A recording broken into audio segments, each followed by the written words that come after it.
Katika yote ambayo Vanessa Mdee ameweza kuyafanya kwa Jux katika hili sakata ambalo linaendelea, nadhani hili la sasa linaweza likakushangaza kwa kiasi kikubwa sana. Kwanza, huu ujasiri ambao wamejaribu kuvaa Vanessa Mdee wa kuonyesha jinsi ambavyo yuko serious kwenye hiki ambacho alikuwa anakiongea, ni dhahiri kabisa kwamba hapa hii vita inaonekana sasa sio ya kawaida tena, bali ni vita ambayo ameipania na anahakikisha kwamba anaenda kuishinda kwa namna moja ama namna nyingine. Of course mambo yamekuwa ni magumu sana kiasi kwamba Vanessa wakati ameposti hii video picha, utaona kabisa alikuwa ni mtu fulani hivi mwenye huzuni sana, na amevaa sura ya kazi kinoma noma kuhakikisha kwamba anaonyesha uhalisia wa kile ambacho mpaka leo kinamuumiza, na ameweza kutoboa siri ya miaka mingi kati yake pamoja na Jux. I don't know kwa nini ameamua kutoboa wakati huu hapa hivyo, wakati siri alikuwa nayo muda mrefu. Kwa nini hakutuletea huko nyuma? Lakini inaonekana kuna kitu ambacho kimekuwa targeted behind. So ngoja mimi nikupe story kama ilivyo hapa uweze kufahamu juu ya kile ambacho Vanessa ameweza kutuambia ama ameweza kutuaminisha kuhusiana na ukweli wa yeye pamoja na Jux, mahusiano yao ya miaka hiyo. Kumbuka ni muda mrefu sasa umepita tangu Vanessa alivyoweza kuachana na Jux na akaingia kwenye mahusiano na Rotimi. Sasa yote kwa yote tuanze tu moja kwa moja mwanzo mpaka mwisho hii video kupata kufahamu ukweli wote juu ya hii update ambayo nimeweza kuipata kutoka kwa Vanessa Mdee kuhusiana na kile ambacho kinaendelea.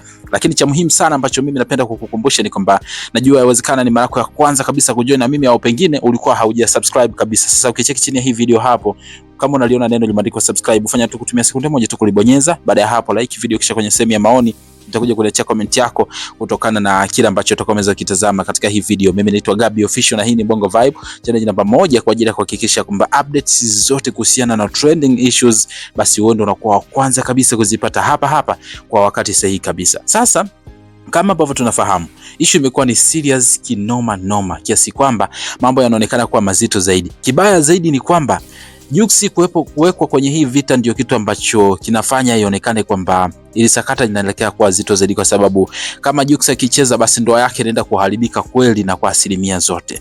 Vanessa Mdee ameweza kufunguka na kuposti picha ambayo alikuwa anaonekana alikuwa analia. Aliposti picha mbili. Ya kwanza ilikuwa ni picha ambayo alikuwa analia, nadhani hapo kwenye screen unaiona. Picha ya pili aliposti picha ya mtoto wake, alafu akaandika maneno ambayo yameweza kuacha watu wengi sana na mdomo wazi. Kwa alivyoandika pale, tafsiri yake moja kwa moja ni kwamba anamaanisha yule mtoto aliyenaye ambaye ameweka kwenye picha pale ni mtoto ambaye amezaa na Jux, na anasema kwamba eti Jux alimdanganya, na anasema light usingalinidanganya nisingeingia kwenye mtego ambao leo hii najuta na sijui nitatokaje. Wewe ni mwanaume ambaye nilikuwa nawaza siku moja pengine ungekuja kuwa mwanaume wa maisha, lakini kunidanganya kwako ndo kulinifanya mimi nikaweza kukaza moyo wangu na mwisho wa siku nikaangukia sehemu ambayo mahali sipo. Sasa mwanao anakulilia, nitafanyaje sasa mimi?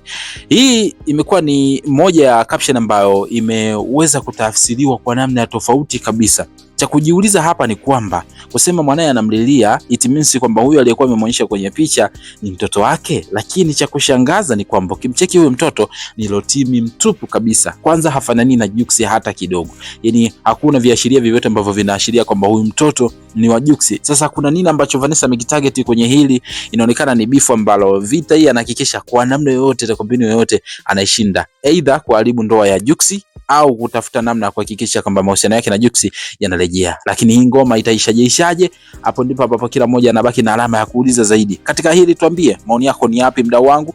Niambie hapo chini ya hii video. Lakini mimi zaidi, kabla hujaweka comment yako, nikukumbushe tu, najua pengine ulikuwa bado hujasubscribe, basi bonyeza neno subscribe, alafu njoo sehemu ya maoni uje uniachie comment yako, utakometisha sana. Mimi naitwa Gabby Official, mpaka next video, bye bye.